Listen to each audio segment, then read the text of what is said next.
This is Women Road Warriors with Shelley Johnson and Kathy Tuccaro.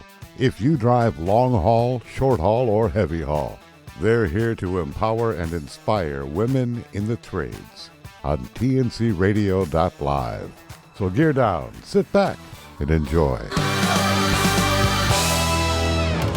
You're listening to Women Road Warriors with host Shelley Johnson and Kathy Tuccaro, where we work to inspire and empower women in trucking, in the trades, and everywhere. I'm Shelley, and I'm Kathy.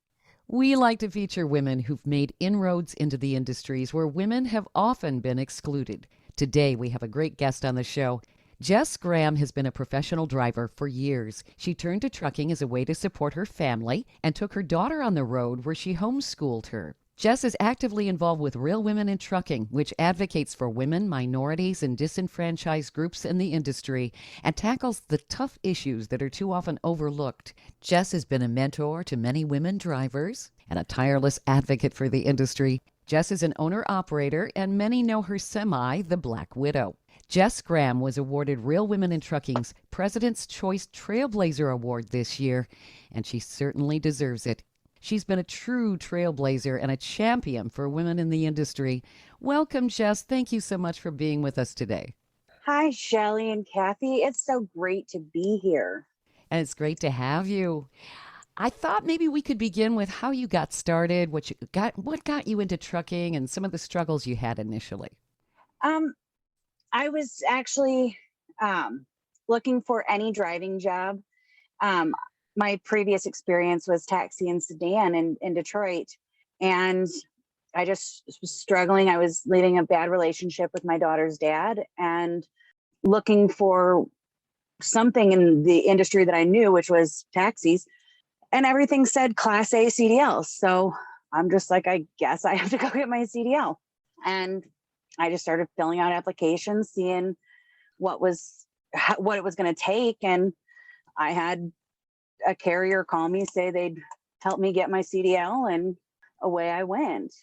And you actually had to do this in a short amount of time too, because you were leaving an abusive relationship, right? Yeah, I got out and was crashing on my dad's couch, and I wanted to get out of there as soon as possible. So I was trying to get my feet underneath me. So from the time I decided that I was going to have to get my CDL till I was doing the in-processing and going through orientation was like 4 days. Wow. Like it was quick. Like they're like, you just need this, and this paperwork, and we'll get you on a bus. And I mean, I didn't really have time to process mentally, what I was actually jumping into. I think nowadays with social media, people are like comparing and like sharing experiences and doing so much like legwork before they get into trucking. And I was just like, nope, here we go. That had to have been kind of scary initially. I think at that point in my life, I was kind of like, I have to do something, sink or swim. I've got to give whatever I'm going to go at the best I can give it and hope that I can make something happen, because I really didn't have much to fall back on.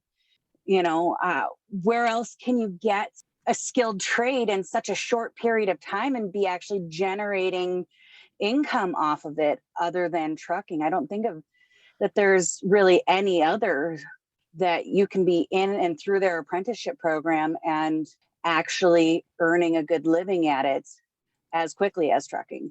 I really admire you. I mean, you were looking for a safe place for your daughter and for you, and you had to think quickly. And this is what so many women do. I mean, we act on survival skills and in instinct. And sometimes we have to do a pivot right away just to keep everybody safe. And bravo to you. I mean, you had a tremendous challenge there because you took your daughter on the road too. Oh, yeah. I get a lot of people will talk about how kids don't belong in trucks. And I am such an opposite believer in, what is my option? Leave my child at home with somebody that isn't going to take care of them or love them the way I would? Yeah. No, but I still have to provide a place for my child. So being able to take her in the truck with me. And I mean, it was just a matter of once I got solo qualified and got my truck, I went home and packed her up and let the state of Michigan know that she wasn't going to be enrolled this year, that I was homeschooling her. And we hopped in and took off. There's no reason that kids don't belong in the trucks. And I think I really enjoy when I see it's summertime and you see the young boys and girls and they're with their dad or their mom or their grandma or grandpa and they're having a good time. I think it's one of those experiences that I think normal kids don't get, that wanderlust, that that kind of that freedom, that renegade, that rebel, life on the road. I think it sparks the imagination of kids. We followed some of the curriculum, but when it came to like social studies, if she was studying about something, we would look for a place that we could stop and get out and learn about it firsthand, hands-on. Stopping in Texas and reading the plaques at the pull-offs, that tells it this day on this time in this part of history, this is what happened here. So many different learning situations that we were able to encounter. And I think it gave her a lot more of an appreciation for the world around her. She got to see so much more and experience so much more. And it really shows your ingenuity there, Jess. How do you come full circle like that to be, wow, obviously you get your CDL, you're on the road, you're not only a parent, but you're homeschooling, you're a driver, a parent, a taskmaster, and a teacher. Oh my goodness. How did you come up to speed on homeschooling? I mean, there's kind of a learning curve there too. It is. And my first learning hurdle that I got over was, our schedules change so often. Sometimes we're running nights, sometimes we're running days. You never know when it's going to flip. And so the rule came about that when I'm up, you're up. So, when I get up and start my day, you have 30 minutes after that truck starts moving to be up and in the seat. You don't have to be wide awake and bright-eyed, but you have to be starting your day when I start mine.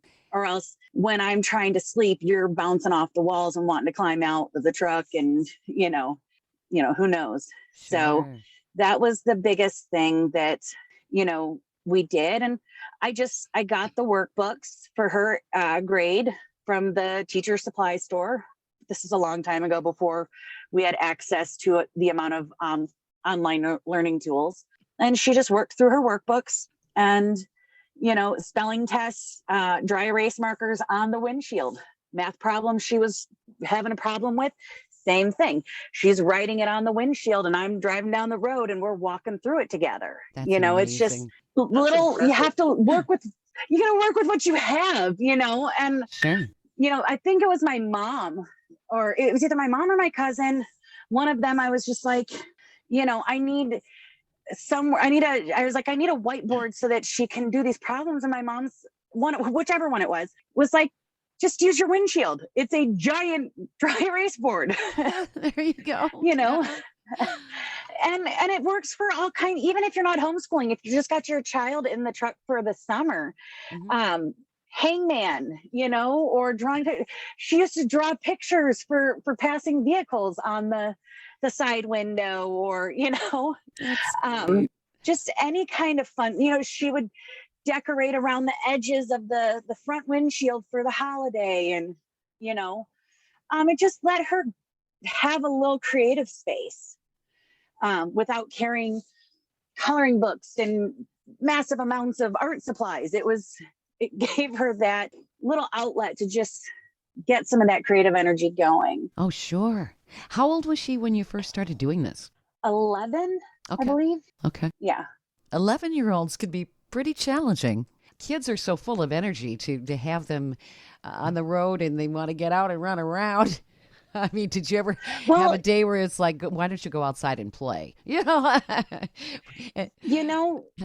did, we kept things like soccer ball with some little cones. My softball gloves and softballs, play catch.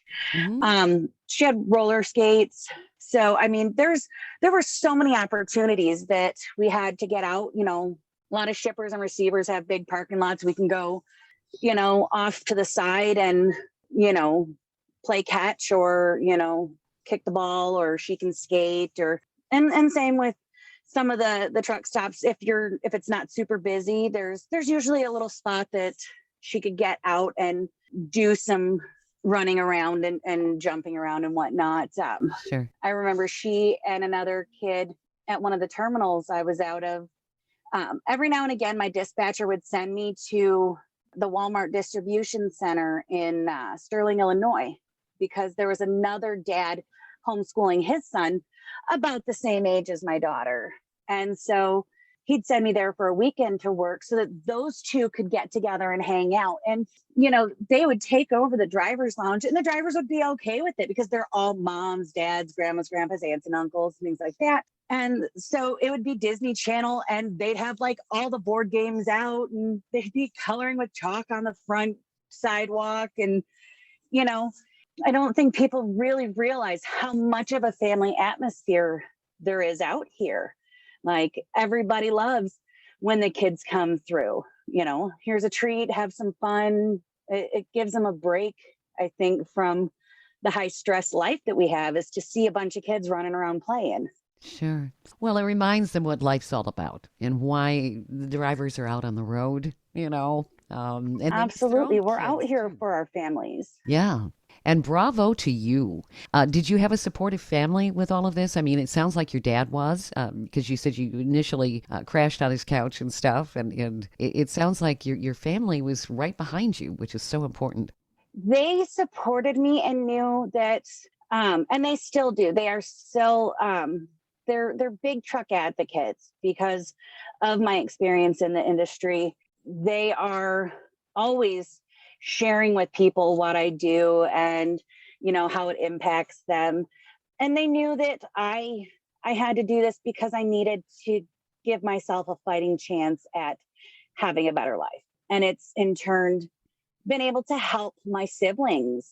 I think I took that first leap, and then one of my sisters needed to make a change. And so me being on more solid footing, I was able to help her and then pass it down. Mm-hmm. We were able to kind of work together so that we're all doing well now. Pay it forward. And that's what it's all about. Sometimes I think people forget about that. That's really what it's all about. And you set a really wonderful example for your siblings too. Absolutely. Don't let your fear of the unknown keep you in a situation you don't want to be in, or you shouldn't be in, or that's not healthy for you to be in. And I think that a lot of women kind of discount this lifestyle because of the kids and their children, when it really is a good, safe place for them. Don't let them run around the truck stop at night by themselves. That should be common sense. But, Sure. If you want a place where you can be a mom and work and give them the time and attention that they need. I saw a mom, and this baby had to be like 3 years old. She was in her car seat, and I'm walking past the doors. The mom's out adjusting her tandems, and she's just looking out and she's smiling. And I'm like, I went up and gave that mom a high five and was like, you go. I love that you've got your baby with you, That's great. And that gave her some encouragement too, that yes, it can be done. And Jess, you've done a marvelous job. Your daughter's in college, right? Absolutely. She is second year right now. According to my pocketbook, it feels like she's on year 4, but she's, Yeah. it's not cheap, but it's worth every penny, making sure that she has that opportunity to do whatever she needs to do. Well, when you think or about wants to it, do. riding with you, she had to learn some real serious time management skills and a lot of discipline that maybe kids don't learn. So that gave her a leg up when she went into college. I mean, you got deadlines on things you have to get in and the exams and everything else. This is going to set a really wonderful momentum for her in life, I would think. That, and I think just seeing that with hard work and determination, you can do anything. I think that's the most important thing. The most important lesson that I hope that I taught her is, don't let anybody tell you no, unless it's me and I told you no because there's a reason. But Besides, I'm your mom. Right.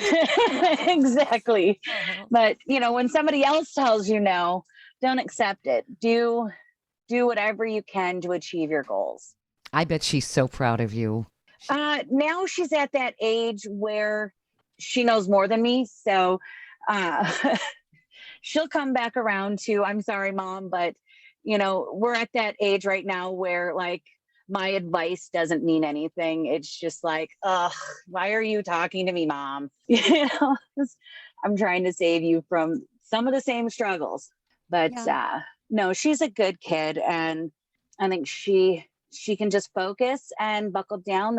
There's nothing that's going to stop her, from whatever path she's on in her life. And that's wonderful. And you really set that stage. You were the champion.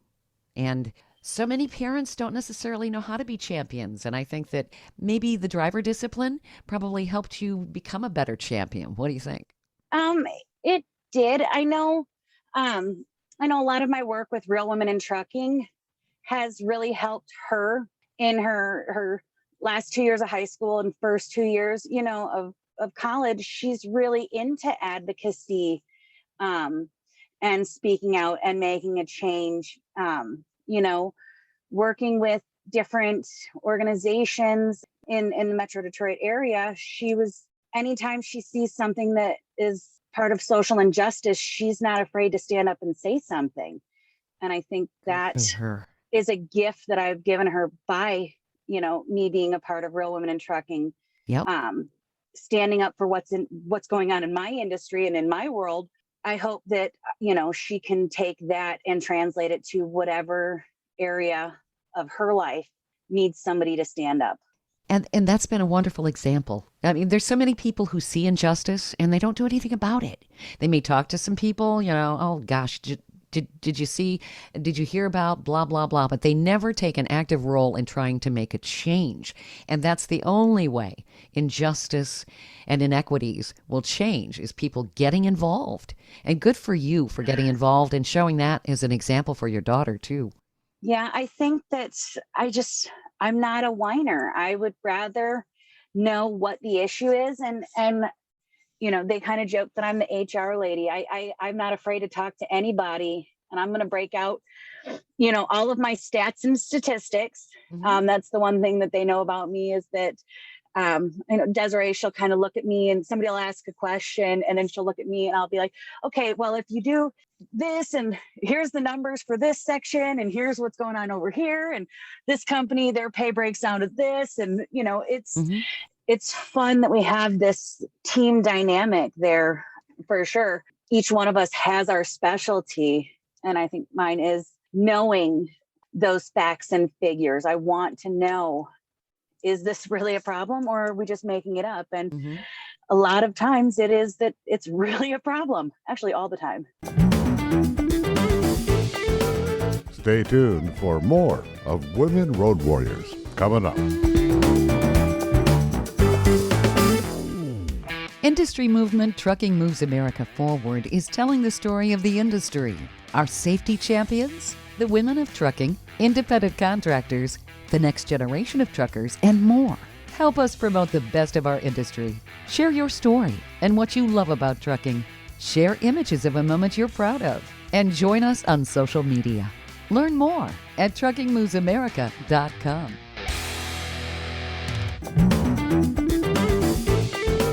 Welcome back to Women Road Warriors with Shelley Johnson and Kathy Tuccaro. What types of things have you tackled after you got involved with Real Women in Trucking? Because the group has done some tremendous things for the industry. Every day we are talking about safe truck parking. Mm-hmm. We're talking about the rape statistics in these mega training fleets and where these fleets are failing drivers. There are some fleets that have had 300 plus lawsuits in the last 20 years. Wow. With sexual harassment and assault and wage theft. I mean, these are carriers that are recruiting hundreds of people a week.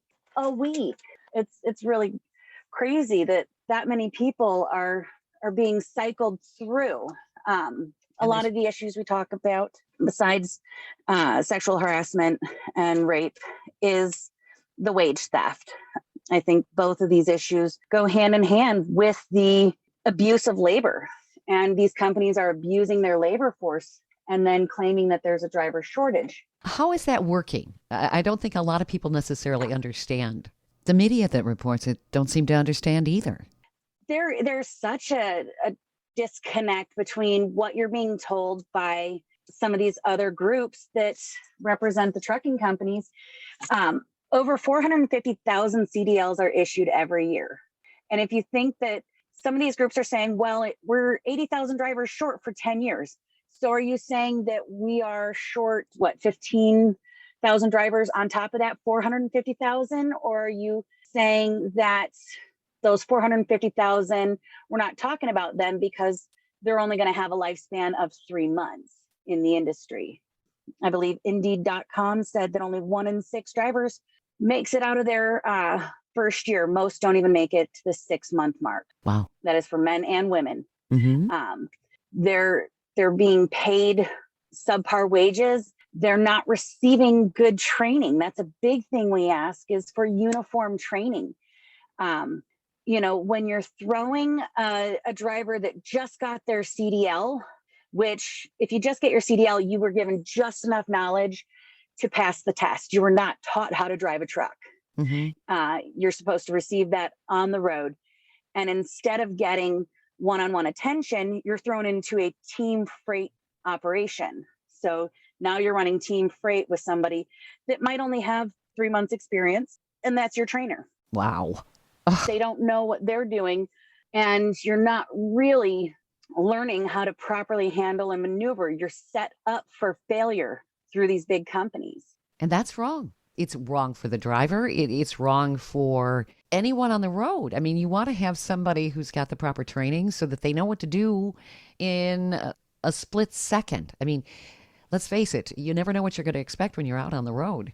A couple days ago, my business partner, he blew a steer tire. He caught a piece of scrap something in the road, and it blew a steer tire out. And the fact that he had enough skill to safely get to the shoulder, get the vehicle stopped, and keep it upright and not in the ditch, and minimize damage all around. That's not always the case.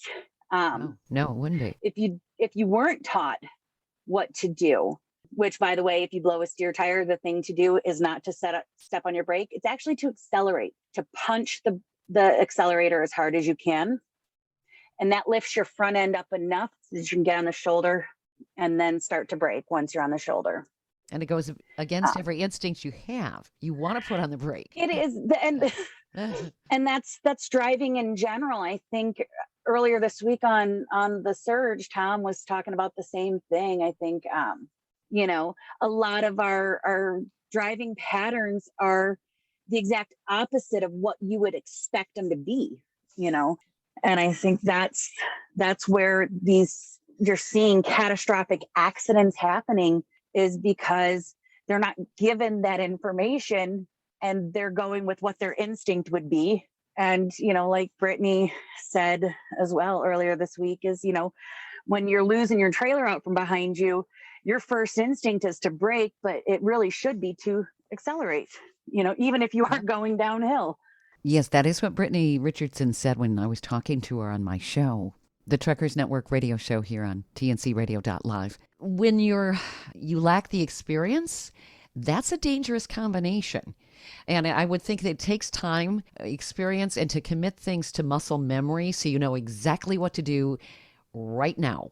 That's a challenge. Oh, yeah. Yeah, I think distracted driving across the board in bigger vehicles and smaller vehicles is one of the stumbling blocks I think any driver has. Like when I blew my turbo last summer, I heard it seize up. And if you've blown it, it's hard to catch, but I heard it go. And that's because I don't have my radio blaring. I don't have a lot of stuff going on. When I'm driving, I'm driving. And so I was able to I heard it seize up. I look in my mirror and I watched my smoke change coming out of my truck. And less than a mile later, I was pulled off and stopped.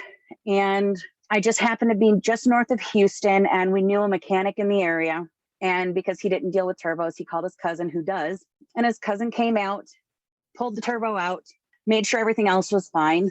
And then the next morning, I called a lift, took my turbo, which is heavy, wrapped in plastic so it's not dripping all over, and in a box, carried it, got dropped off at Freightliner, stood in line, got a new turbo, gave him my old turbo. And then the mechanic picked me up and we went out and put it on. 3 hours later, I was back on the road. Excellent. It was quite fun, that experience, in a interesting way. It's that sense of accomplishment. Like, sure. Yeah, I'm really doing this. But I think with this, because I am a small independent, I don't call major roadside, and I don't hook up to a wrecker. Right. Right. And if all else possible. You have to do the diagnostics, have a real good knowledge of what your semi's doing. Just out of curiosity, I know I've had my share of experiences taking my car in for service and getting some of the ridiculous excuses you get from very patronizing service managers. Do you get the same thing as a woman when you're taking your semi in for service? Oh, absolutely. We had one of our trucks go, it was up in Ohio, so we weren't close enough to go retrieve it ourselves. So we had to have it towed into a Freightliner. Mm-hmm. And they finally got it pulled apart, and he called and said, well, if it's the injector like we think it's going to be, and then he gave me like $17,000 was the price. And I'm like, wait. And Elias was like, no. And he because he has an accent, they sometimes give him the same treatment. So he's like, no, let me call the owner of that truck, because I don't think she's going to want to spend that money. He called and told me what they had said. And I called back with him, and I use what the brothers call my white lady voice. So they know I'm being serious. I'm going to Karen a little bit. I play that too. You have to use every tool you have. Oh, yeah. And break out your can of whoop ass if you have to, right? I can play dumb. And I can play, we kind of depends on what tool in our arsenal we need. Yep. We're going to play that one. And so I called back, and he tried to give me the breakdown of what the cost was going to be. And I said, how are you coming to that much in labor? Why are you saying that it's going to take 27 hours of labor on that one injector? I said, because my mechanic in my shop at home can do all 6 in 3 hours, and 30 minutes of that is spent asking me out to lunch. So again, tell me why you're trying to charge me 27 hours of labor at $200 an hour. Excellent. For one injector. And he's like, well, and then he came back and he said 7 hours. I said, no. I said, I will max out. I said, and if your mechanic, your master Freightliner mechanic, cannot change it in less than 5 hours, I said, just tell me now, put all my parts back in my truck, and I will be up there tomorrow with my own tow truck to retrieve my equipment. Good for you. And we ended up having to go up and get it. But I mean, they heard his accent, and then they still wanted to think we were dumb. And right. We think they might have just not wanted to work on it because it's an older truck. We get that as well. They want us, especially the Freightliner dealerships, mm-hmm. They don't want to mess with our trucks. They would rather us scrap them and buy a brand new truck. Well, sure. They make more money that way. The selling one. Right? Yeah, they make more money doing warranty work, because when I had a brand new 2019 Freightliner, it got hooked to a wrecker 6 times in 1 year. And that was downtime for me. Yeah. I'm not going back to new trucks. I don't blame you. I tell people all the time, don't be afraid of these older trucks. They were built to run. Yep. And I've seen trucks now are getting parked because there's a sensor that's missing, and it's 9 months back order, before they get new ones. Oh yeah. That's an asset that's just down, and I can just bypass something if I need to, unplug the sensor, and I can keep going. Right. Yeah. And that's what we need right now, especially with everything that's going on with the supply chain and people starting to scream, gee, where's my stuff? You know? Exactly. You know,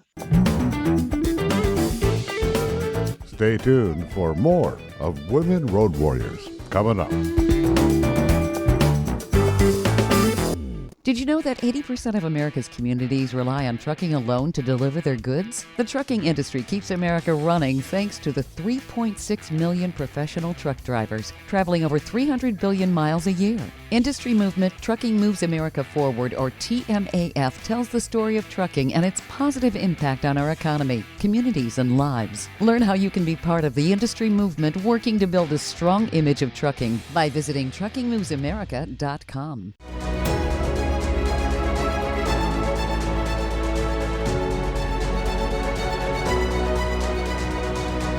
Kathy DeCaro is nothing short of amazing.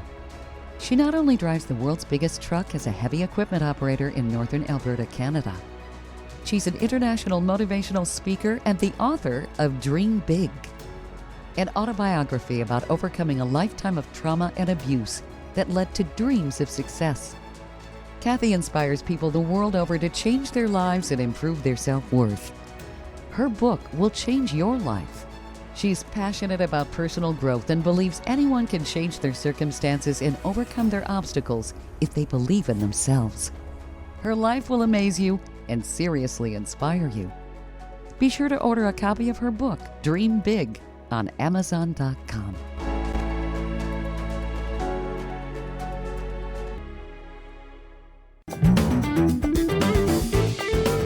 Welcome back to Women Road Warriors with Shelley Johnson and Kathy DeCaro.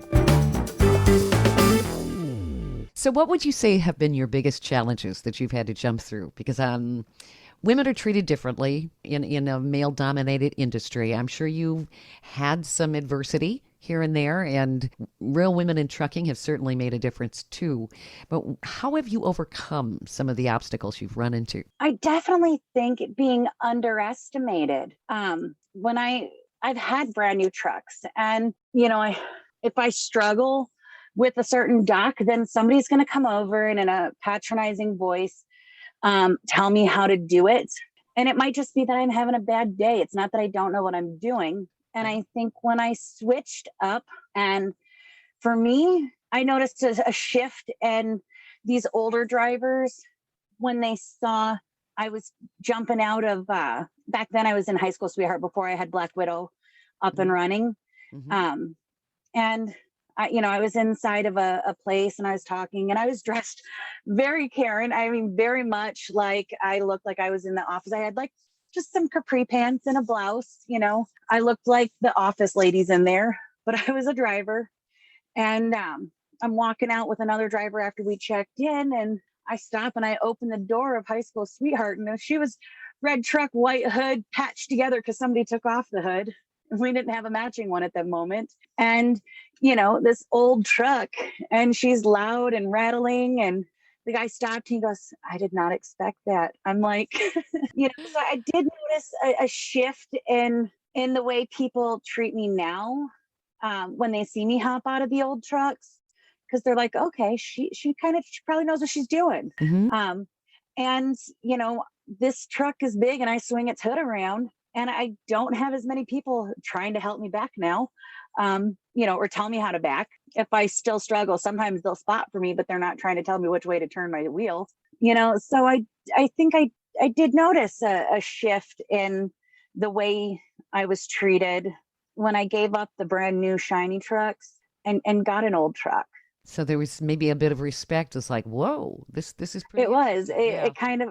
It is. And I think I still get people staring and things because I remember one time I had one of the lights on the top go out, and I like to say I do my own stunts. And I'm open my hood and I climb up on my tire and I'm changing one of the lights in my visor. And in order for me to have climbed up, I had to hike my skirt up and tuck it into my leggings. It was cold, so I had some layers on. I had a long maxi skirt and my leggings on, so I had to hike the skirt up so I could climb. And I finished changing the light out, and I turned to hop down, and there's like 5 old timers just kind of standing there watching. Not one of them really knows what to say at that moment. They're probably going, "You go, girl." You know, they were. I lot of hope respect. so. Yeah. And you're not afraid to do it. You know. Oh no, I just spent a bunch of money changing out my whole alternator, AC compressor, serpentine pulley, from the old style pulleys where you had to actually loosen the bolts on the alternator and tighten it down to keep your belts tight. Right. I switched it to the new serpentine style with the automatic tensioner because it was getting difficult to every 2 or 3 days I'm having to tighten my belts, and it was just annoying. But that look when people see me get out my giant wrenches and I'm just out there tightening my belts during my walk around. And depending on the guy, they might say, "Well, I guess she's not afraid of breaking a nail," something like that. I do. I mean, I have like a lot of pretty flower dresses in my truck that are covered in grease. Do what you gotta I do. have oil and grease on everything. But, I think I see a lot of women I always tell them, don't be afraid to tinker or to poke. You are not going to break anything on your truck, and I think a lot of people are afraid that they are. I mean, I've had instances where one of my valves, my tractor and trailer valves was leaking, and I'm sitting in the TA parking lot because I've learned that's one of my tips is if you are going to like start taking your truck apart to figure out what's wrong with it, at least do it where somebody else can fix it if you can't put it back together. Don't do it on the side of the road in the middle of nowhere. Right. Yeah. Good. Good advice. Do it at it. I've learned that TA and Petro parking lots are great places to poke around and figure out your truck. But yeah, no, I had my whole dash apart, and I had to like pull the valve out, and I learned that if I can take the part off, I can usually put it back on. So I pulled that valve out, walked inside, set it on the counter. I said, "I'd like 2 of these." And he was like, "All right."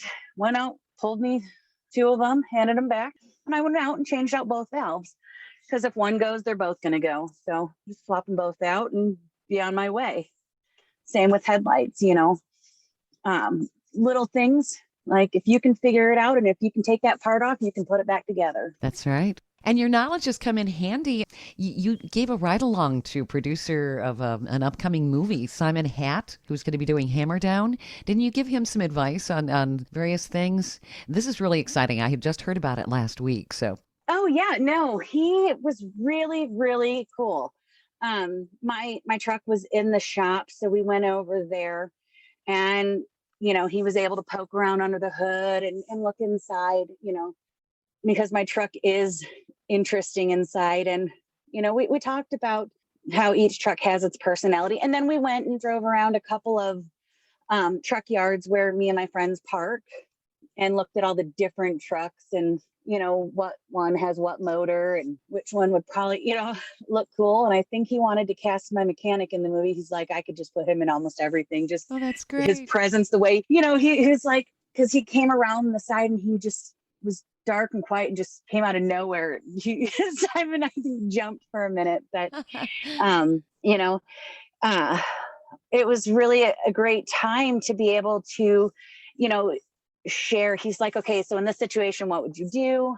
Or how would you approach that? Or, and just kind of sharing some of the same stories I've shared with you about what it was like to have my daughter in the truck. And so, we talked about, I had a couple of our different trucks were in the yard. So we talked about each one's personality, how each one got its name, because a lot of these older trucks, you see them, and I think the older a truck gets, the more it really embraces its own personality. Oh, sure. It's not a fleet truck anymore. It's got character. My truck is, my truck is the Black Widow, and how she came with that name is when my business partner called me, he's like, I found your truck. And I'm like, okay, I trust you. So he went and paid some money and got the truck, and he bought it without me even seeing it because I trusted him, but he's like, don't worry about it. You can decorate it however you want, paint it whatever color you want. And I was like, oh, I can have a mermaid truck. I thought, having a teal and jewel toned Sure. kind of fun truck would have been awesome. And he goes, sure, why not? I don't care. He said it just like that. And I was like, he sent me the pictures and I'm like, oh, it's not a mermaid. He goes, wait, what? It's anything you want it to be. I was like, that truck's personality, she will hate me if I turn her into a mermaid. She's not a mermaid. He goes, well, what is she then? And I'm like, she's a black widow. She is a man eater. And, he goes, oh, so she's like you. I'm like, way to be nice to me. Thanks. Said I didn't really think I was a man eater, but okay. He goes, no, you just are serious and you don't take anything from anyone. I'm like, yes, okay, I'll accept that compliment now. But yeah, now she's got, a skull or a skeleton doing a yoga pose on the dash and a spider hanging from the sun visor and just skulls and spiders and, black lace curtains, so I think she's happy being spooky and mysterious. I think it's cool. I think she would have fought with me if I tried to make her into a pretty princess. There you go. And all of this knowledge really came in handy when you were giving some really good insight to Simon Hatt. And I think this is good. When Hollywood goes to produce a movie, they need to talk to some technical experts. And I think it's really cool that you were able to connect with Simon and maybe give him some education he hadn't thought of. For those who aren't familiar, Hammer Down is a movie that Chris Sullivan's going to be starring in, and Simon Hatt's producing it. So this is neat. I mean, it's going to be more realistic when people actually watch the movie. He's still working on a couple of other projects and still writing Hammer Down. Mm-hmm. So, when I do get back, he's based out of Georgia right now, as well as I am. So every time I get through, we try and meet up and kind of go over this and that. This is so cool. But I'm excited. I can't wait to see, because what I've seen so far, he's doing such an amazing job telling the story. And it also, I saw a lot of my daughter in the way he was telling it, because his dad was a lorry driver. So he is telling the story from his perspective, being a kid in a truck. Mm-hmm. And what a great I parallel. definitely am. It's a great It parallel, is, you raised your daughter. You had her on the truck. And this movie is about a father with his daughter on the truck and the struggles they had and various other things. So very, very cool. Yeah, and I can definitely, he showed me a short clip, and it really rang home with me. I can definitely see the dad and why he's doing what he's doing, because I had to do the same thing. Mm-hmm. And, then I think about, my daughter, and I'm like, that's probably how she felt, like, I hate your stupid truck. And I'm like, sure. Yeah, right. I can't tell you how many times my daughter said she hated the truck. I bet. How does she feel now? Does she feel differently now that she's in college? Or some of it, I think sometimes she misses it, and she's just not going to say it. But, right. I think she realizes that without the truck, she wouldn't be where she is. That's right. Yeah. Well, eventually, once kids get to a certain age, they realize maybe their parents were wiser than they thought. They'll finally say, wow, that was pretty cool. Thank you. I'm still waiting for that day, because I've gone from "I love you, mommy" to "God, you don't know anything." Mm-hmm. So I can't wait. I a lot of my friends are like, "You're fine. You're fine." She's going to come around between 24 and 26. And I've had some say as high as 30. I'm like, okay, so I'm good for the next 10 years. I'm just going to be like by myself in my truck, waiting for her to come back around. She goes, yeah, pretty much. Yeah, it takes a while sometimes. Yeah. Humans can be pretty independent. We have a couple minutes left, Jess. I was wondering, do you have advice for women? What's inspired you? What has kept you going? How do women have the confidence in themselves to do what you're doing in the trucking industry? oh, just go for it. I see so many people are going round and round on social media, and I almost feel like they're psyching themselves out. There is such thing as doing some research and knowing what you're gonna like, what path to take, but then there's overdoing it. Know when is time, when it's time to strike. So you don't psych yourself out, because I think that's what I'm seeing a lot of nowadays is people they're trying so hard to be perfect on the first shot. And they've done so much research and asked every question instead of just going for it, that they've almost psyched themselves out. So I say, just do some research and then go for it. Don't let anything stop you. I think that's excellent advice. And I think women are typically so hard on themselves. We tend to second guess ourselves more than we should, whereas men will just lunge for it. They'll just go for it. Women go, well, I don't know. And it's ladies like you who are champions that are really proving, just go for it. It works. Yeah. I mean, give it all you have. I mean, no one expects you to be perfect coming out the gate, and, do your best. Give it your best. And that's all you can ever do. I know I still drive my truck like that every day. I'm afraid to call I'm a second generation truck driver. My aunt and uncle owned trucks and drove for like 35 years. And, I did the best I could, because I never wanted to call my aunt and uncle and have to tell them, well, I did this in my truck. I didn't want to tell them I did anything stupid. Mm-hmm. So I took my job seriously and I gave it everything I could. And it's proven to be that recipe for success for me. You've been a wonderful champion and mentor and advocate for women and minorities. And thank you for being in the industry, Jess. I really appreciate it. And I appreciate you being on the show, too. Thank you for having me. It's great. We've been talking with Jess Graham here on Women Road Warriors. She is an awesome example of what you can do as drivers. Oh my gosh, she's just a classic example in a true champion. Jess Graham is a true inspiration to all women in trucking, and I'm very glad that we've had her on the show on Women Road Warriors. It's been an absolute treat to hear her story. You've been listening to Women Road Warriors with Shelley Johnson and Kathy Tuccaro. If you want to be a guest on the show or have a topic or feedback, email us at info@tncradio.live.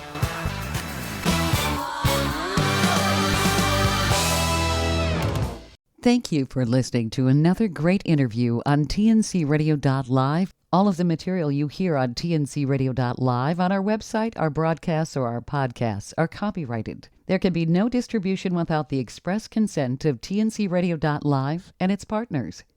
For inquiries, write us at info@tncradio.live.